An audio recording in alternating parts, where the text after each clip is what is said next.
Hey guys, in today's video, I'm going to show you how to extend background using content-aware fill Photoshop. Let's begin.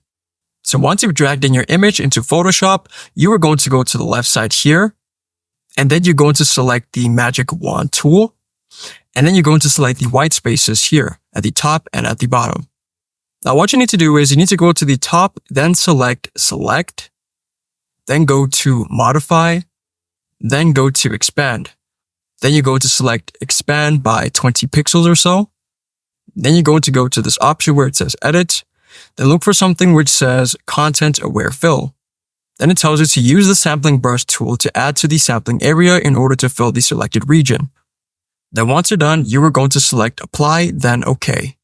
And as you can see here, it has kind of worked a bit and it tries to extend the image or so. So that's pretty cool. And that's what you can do.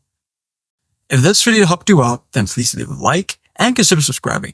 It's free and it helps the channel to make more videos like this. Thanks for watching and see you in the next one.